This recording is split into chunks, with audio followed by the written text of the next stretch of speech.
अस्सलाम वालेकुम। आज का हमारा टॉपिक है स्पेसिफिसिटी ऑफ एंजाइम। एंजाइम की तशखीस, यानी कि एंजाइम किसी भी सबस्ट्रेट के साथ जब जुड़ेगा तो उसकी एक ही मखसूस किस्म की सबस्ट्रेट होगी। सबस्ट्रेट स्पेसिफिक होते हैं। There are 2000 different type of enzyme हमारी बॉडी के अंदर, तकरीबन 2000 किस्म के एंजाइम्स हैं, लेकिन हर एंजाइम की अपनी एक सबस्ट्रेट होती है, उसी के ऊपर असर करता है और उसको प्रोडक्ट में चेंज करता है।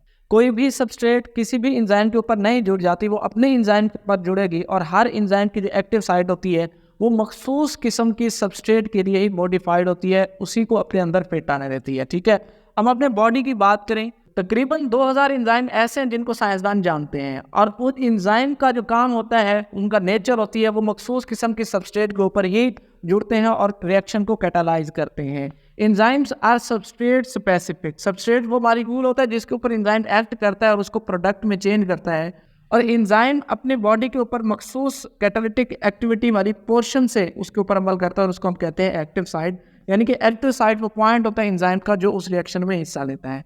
जैसे कि हमारी बॉडी के अंदर एक एंजाइम है प्रोटीएज, वो हमेशा प्रोटीन को ब्रेक करेगा, प्रोटीन के मॉलिक्यूल्स के ऊपर एक्ट करता है और उनको छोटे मॉलिक्यूल्स में, प्रोटीन की जो पॉलीपेप्टाइड चेन होती है उनको छोटी चेन्स में, पेप्टाइड्स में और डाइपेप्टाइड्स में और इमाइनो एसिड्स में कन्वर्ट करता है, तोड़ता है।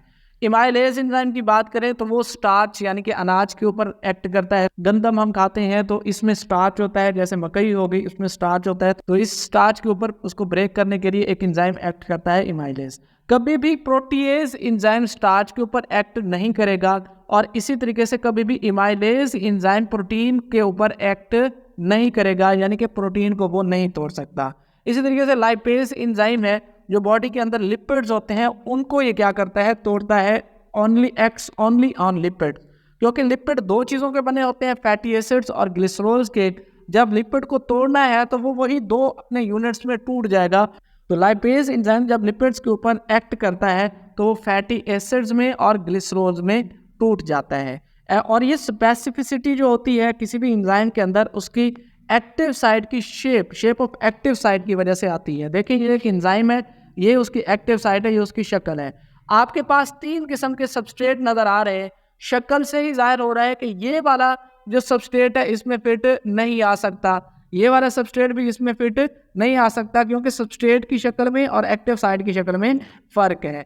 तीसरे वाला जो है एंजाइम, इसको अगर हम देखें तो ये वाला जो है ना, इसमें फिट आएगा, क्योंकि इसकी सबस्ट्रेट की शक्ल और एंजाइम की शक्ल दोनों एक जैसी हैं, तो ये एक दूसरे के साथ फिक्स आ जाएंगे।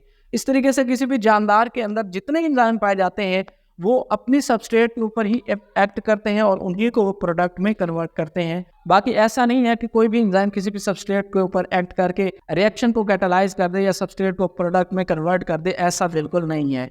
इसको हम कहते हैं स्पेसिफिसिटी ऑफ एंजाइम। इसमें किसी बात की समझ नहीं है तो सवाल पूछना है।